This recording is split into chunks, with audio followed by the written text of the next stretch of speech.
Hello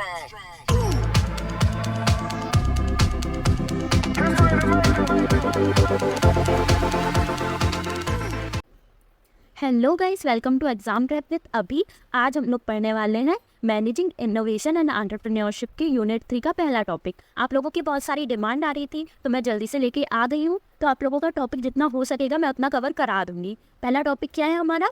project approach to innovation management. तो चलिए देखते हैं ये क्या होता है, इसमें क्या क्या कंटेंट कवर होंगी। पहला तो होगा डेफिनेशन और दूसरा होगा applying project management to innovation project, मतलब कैसे अप्लाई करना है प्रोजेक्ट मैनेजमेंट को इनोवेशन प्रोजेक्ट्स में। तो देखते हैं क्या होता है ये project approach to innovation management. Project management practitioners know that different project need different approaches. क्या बोल रहे हैं कि जो प्रोफेशनल्स होते हैं ना, वो समझते हैं कि जो प्रोजेक्ट होता है ना, अलग अलग प्रोजेक्ट होंगे तो अलग अलग उनकी अप्रोचेस होंगी। A systematic project management framework includes methods, tools and models applied in a structured way to ensure standardize practices and control project objective. क्या बोल रहे हैं इसमें ना, अलग अलग क्या कहते हैं मेथड्स, टूल्स और मॉडल्स जो होते हैं वो अप्लाई करने रहते हैं सिस्टमैटिक वे में, मतलब हर चीज़ का एक स्ट्रक्चर होता है और इसमें कुछ स्टैंडर्ड प्रैक्टिसेस भी होती है और जो प्रोजेक्ट का ऑब्जेक्टिव होता है ना उस पर भी कंट्रोल रखा जाता है। This approach uses existing company structure and resources to manage project efficiently without disturbing daily operation. तो क्या कह रहा है, स्ट्रक्चर जो पहले से कंपनी के स्ट्रक्चर होते हैं और रिसोर्सेज होते हैं उन्हीं का यूज़ करता है ये जो मैनेजमेंट है, प्रोजेक्ट मैनेजमेंट, ये स्ट्रक्चर्स और रिसोर्सेज जो पहले से चले आ रहे होते हैं वो यूज़ करता है और जो अभी डेली ऑपरेशंस जो पहले से चले आ रहे हैं उनको डिस्टर्ब नहीं करता, मतलब उनको किसी भी तरीके से रोकता नहीं है। ठीक है, उसके बाद है projects are crucial for organization to make business changes and for some to generate profit for shareholders. तो इसमें क्या बोल रहा है कि जो चेंजेस होते हैं ना ऑर्गेनाइजेशन में, उसके लिए प्रोजेक्ट जो होता है वो बहुत ज़्यादा क्रूशियल मतलब इंपॉर्टेंट होता है और जो प्रॉफिट होता है शेयर होल्डर्स को वो भी जनरेट करने के लिए इंपॉर्टेंट होता है। उसके बाद over the years project management has developed various methodologies, models and tools to provide managers with different techniques for project implementation. तो जो प्रोजेक्ट मैनेजमेंट है उसने क्या क्या दिया है, मेथडोलॉजीज दी है, मेथड्स, मॉडल्स दिए हैं और टूल्स दिए हैं किसको, प्रोजेक्ट मैनेजर्स को, जिससे कि वो डिफरेंट टेक्निक्स जो है वो अपने प्रोजेक्ट में इम्प्लीमेंट कर सकते। नेक्स्ट क्या है, however managing innovation is different. मतलब क्या बोल रहा है, मैनेजिंग इनोवेशन जो है वो डिफरेंट है। Well project are often used to bring about innovation, the methods for managing innovation haven't been as systematically developed. मतलब जो इनोवेशन मैनेजमेंट है ना, वो जो मेथड्स होती है वो सिस्टमेटिकली डेवलप नहीं हुई है। Innovation management requires a different way of thinking. मतलब इसमें क्या हो रहा है, हम लोगों ने पहले ही पढ़ चुका है कि इनोवेशन जो होता है वो अलग न्यू आइडियाज़ को जनरेट होता है, तो वही बोल रहे हैं कि डिफरेंट वे ऑफ थिंकिंग मतलब कुछ अलग सोचना।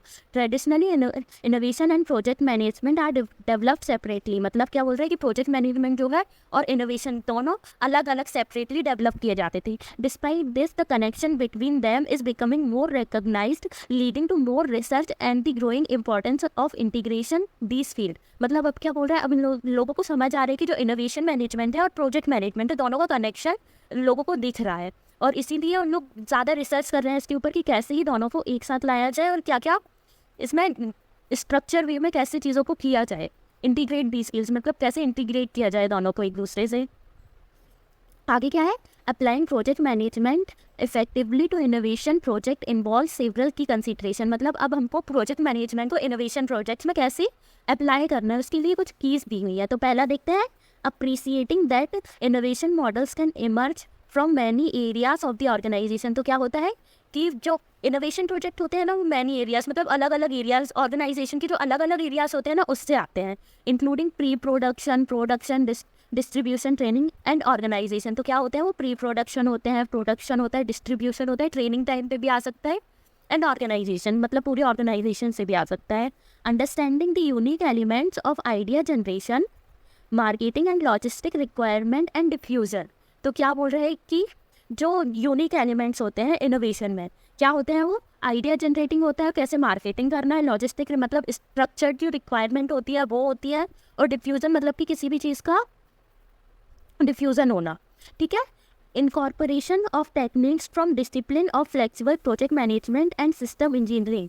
तो क्या कह रहे हैं, इनकॉर्पोरेट मतलब कि जो चीज़ों को लेना कैसे है, टेक्निक्स को कैसे लेना है, कि flexible project management and system engineering के लिए वो डिसिप्लिन हो सके, मतलब अच्छे से काम कर सके। Ensuring scope reflects theory and hypothesis requirement defined experiment and test and that are clear description and decision points. मतलब क्या बोल रहा है, ये जो रिक्वायरमेंट्स है और एक्सपेरिमेंट है या जो हाइपोथेसिस है, तो उसमें कैसी स्कोप रह रहा है, क्या कैसे इंश्योर कर रहा है कि कैसी थ्योरी होगी, क्या स्कोप्स होंगे उसमें, और कैसा वो रिफ्लेक्ट करेगा, यही इंश्योर करना क्या होता है प्रोजेक्ट इनोवेशन।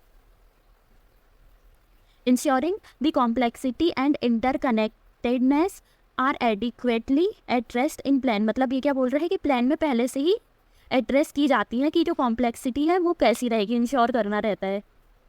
तो ये पहला टॉपिक ख़त्म होता है, मिलते हैं नेक्स्ट टॉपिक में। तो प्लीज़ आप लोग को सब्सक्राइब कर देना, लाइक कर देना, और थैंक्स फॉर